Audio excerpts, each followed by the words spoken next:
안녕하세요. 고려대학교 행정학과 교수 정혜일입니다. 저는 사회정책을 주로 연구하고 있습니다. 이번 동영상 강의를 통해서 여러분에게 데이터 분석에 있어서 데이터의 양과 질의 중요성에 대해서 말씀드리고자 합니다.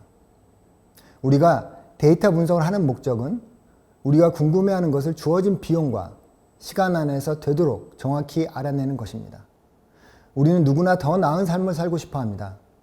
그렇게 얻은 정확한 정보가 우리의 가치 있는 판단과 결정을 도와주고 결과적으로 우리의 삶을 나아지게 할 수 있습니다. 이러한 목적을 달성하기 위해서는 데이터의 양과 질이 중요합니다. 관련해서 같이 이야기해 보겠습니다. 평소에 신문이나 방송에서 정치 관련 여론조사나 설문조사의 결과가 엇갈리게 나오거나 빗나가게 나오는 경우를 보셨을 겁니다. 왜 그럴까요? 우리가 선거전에서만큼은 통계와 예측에 많은 관심을 가지게 됩니다. 보시는 것처럼 2021년 12월 비슷한 시기에 있었던 양당의 대선 후보에 대한 지지율 조사가 다르게 나타난 바 있습니다. 보시는 예에서는 한국사회여론조사연구소의 조사는 이재명 후보의 우세를, 리얼미터의 조사는 윤석열 후보의 우세를 보여주고 있습니다. 어느 정도 공신력이 있다는 두 여론조사 기관의 조사가 이렇게 다르게 나타난 것은 무엇일까요? 물론 조사기관에 있어서 약간의 차이가 나긴 하지만 많은 부분에서는 유권자라는 모집단에 대한 대표성을 갖춘 표본집단을 어떻게 확보하여 어떠한 방식으로 조사하였는지가 결과의 차이를 만들었을 가능성이 높습니다. 특히 당시 전화 면접으로 하였는지 ARS로 하였는지에 따라 조사의 결과가 차이를 만들었다는 논의가 있었습니다. 이렇듯 데이터의 양과 질에 따라서 같은 질문에 대해서 다른 결과를 내기도 합니다. 또 하나의 예시를 볼까요? 2020년 총선 후 방송 3사의 출구조사의 개표 결과의 비교입니다. 보시는 것처럼 KBS, MBC, SBS, 방송 3사의 출구조사의 예측 범위를 뛰어넘어서 민주당, 시민당이 약진하면서 180석을 차지한 바 있습니다. 왜 방송 3사의 예측 범위를 벗어나는 총선 결과가 나온 것일까요? 21대 총선 사전투표율은 26.69%로 역대 최고였습니다. 최종 투표율은 66.2%였습니다. 방송 3사의 출구조사는 본 투표 당일의 조사이고 사전투표를 했던 전체 투표자의 10명 중 약 4명은 해당 조사에 포함되지 않은 것입니다. 물론 사전투표와 본투표의 투표 성향이 비슷하다면 별 문제가 없겠지만 당시 젊은 유권자들이 사전투표에 더 많이 참여했다고 합니다. 이러한 상황에서 본투표 당일의 방송 3사 출구조사의 데이터는 전체 투표제에 대한 대표성 측면에서 한계가 있었다고 생각됩니다. 요즘 빅데이터 분석에 대해서 관심이 많으시죠? 빅데이터는 우리가 궁금해하는 물음에 대한 정답을 알려주는 것일까요? 빅데이터의 분석은 주로 온라인이나 스마트 기기를 통해서 모인 정보를 가공하여 분석합니다. 여기서 보시는 예는 구글 트렌드 분석을 통해서 2021년 11월에서 2022년 2월 사이 3개월간 가장 검색 빈도가 높았던 검색어를 100으로 했을 때 주요 대선 후보의 관심 지수를 분석한 것입니다. 해당 기간 평균 관심 지수는 이재명 37, 윤석열 25, 안철수 8로 나타났습니다. 그럼 이러한 빅데이터 분석이 과연 당선자를 예측하는 데 얼마나 도움을 준 것일까요? 이러한 빅데이터의 분석의 가장 큰 한계는 대한민국 유권자인 모집단에 대한 대표성이 떨어진다는 것입니다. 여기서는 구글 검색을 이용한 개인들이 과연 유권자를 제대로 대표하고 있을지 의문이 듭니다. 아시는 것처럼 우리나라 사람들은 주로 네이버를 통해 온라인 검색을 합니다. 또한 노인 인구의 경우 검색 엔진을 사용하는 비율이 낮다는 것을 감안해야 합니다. 이러한 부분을 감안한다면 해당 데이터의 대표성은 낮을 수밖에 없습니다. 관심 있는 모집단에 대해서 제대로 정의했다면 데이터의 양과 질에 있어서 중요한 것은 모집단에 대한 대표성을 갖춘 표본 집단을 구하는 것입니다. 한 시점에서 모집단 모두를 조사한다는 것은 비용이나 시간적으로 불가능하므로 데이터 분석에서는 표본 집단을 통해 모집단을 추정하게 됩니다.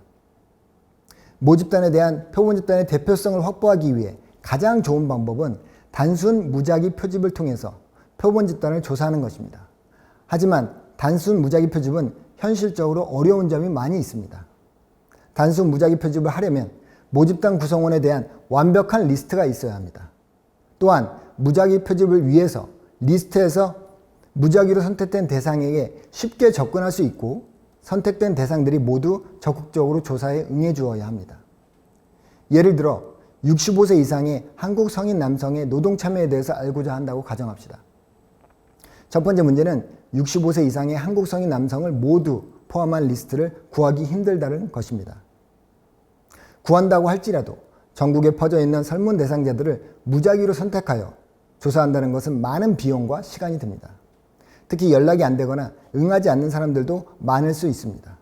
이러한 현실적인 문제를 데이터 분석을 위한 표본 집단을 구하는 데 있어서 층화 표집이나 군집 표집을 사용하여 해결합니다. 층화 표집은 주로 인구학적인 특성들인 성별, 나이별, 소득별 조사 단위를 만드는 것이고 군집 표집은 집단으로 묶일 수 있는 조사 지역, 학교별로 조사 단위를 만들어 표본 조사를 진행하는 것입니다. 관련한 예시를 살펴보겠습니다. 2003년에 시작되었던 이라크 전쟁은 2011년이 되어서야 종전되었습니다. 해당 연구는 2006년 이라크 전쟁 당시에 위험했던 이라크에서 전쟁 사망률을 구하고자 했습니다. 연구자들은 모집단에 대한 대표성을 갖춘 표본을 구하기 위해 군집 표집 방법을 선택하였습니다. 세부적으로 2006년 5월과 7월 사이에 연구자들은 이라크 사망률에 대한 국가횡단 군집 표집 방법을 통해 표본 조사를 수행했습니다. 지역에 기반하여 50개의 군집이 16개의 주에서 무작위로 선택되었으며 모든 군집은 40가구로 구성되었고 이들 가구의 사망에 관련된 정보가 수집되었습니다.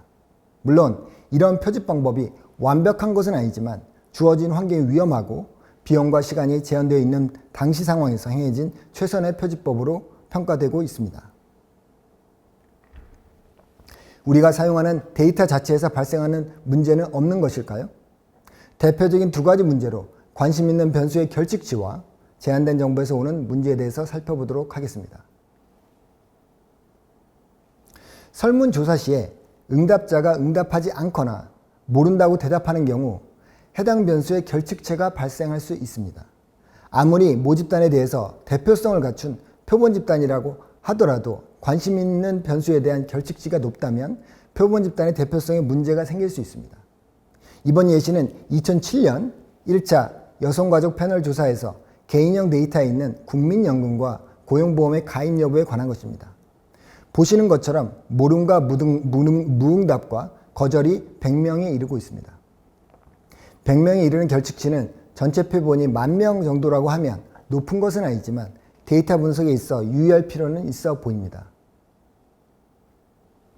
다음으로 데이터의 양과 질에 있어서 가장 중요하게 검토되어야 할 것은 조사된 정보가 분석에 적합한지 확인하는 것입니다. 많은 데이터들이 정부 기관이나 연구소에서 공공의 연구 목적으로 만들어지고 이것을 연구자들이 이용하는 경우가 많이 있습니다. 예시로 한국행정연구원에서 조사하고 관리하는 공직생활 실태조사를 살펴보도록 하겠습니다. 보시는 것처럼 왼쪽 설문지에는 2번 문항에서 생년을, 7번 문항에서는 재직기간을 자세히 조사하였습니다. 하지만 오른쪽 공개된 데이터에서는 자세한 정보를 찾을 수 없습니다. 연령의 경우 10년 단위로 범주형 변수를 만들어 놓았고 재직기간의 경우 5년 단위로 범주형 변수를 만들어 놓았습니다. 이 자료로는 관심 있는 질문이 입직 후 10년 된 35세의 공무원에 대해서 공직 만족도를 알고 싶다고 해도 분석할 수 없습니다. 많은 공공 데이터들이 개인정보 보호 등의 이유로 이러한 변수적인 한계를 갖고 있는 경우가 있으므로 주의할 필요가 있습니다. 마지막으로 우리가 모은 데이터의 크기가 크면 무엇이 좋은 것일까요? 표본 집단의 크기는 데이터 분석을 위해 중요하게 고려해야 할 부분입니다. 기본적으로 표본 집단의 크기가 커진다는 것은 더 많은 정보를 가진다는 의미로 데이터 분석을 더 용이하게 합니다. 더 구체적이고 과학적인 측면에서 설명하면 먼저 표본 집단의 크기가 커지면 중심극한 정리 사용이 가능해집니다. 중심극한 정리란 알고자 하는 현상과 사건을 표준 정리 분포 또는 종모형 분포를 이용해서 설명하고 분석할 수 있게 해주는 유용한 지식이라고 보시면 됩니다. 또한 표본 집단의 크기가 커질수록 모집단에 대해서 더 잘 추정할 수 있게 됩니다. 이는 신뢰 구간이 작아져서 더 정확하게 모집단을 추정할 수 있음을 의미하기도 하고 모집단에 대한 가설 검증을 더 정확하게 할 수 있음을 뜻하기도 합니다.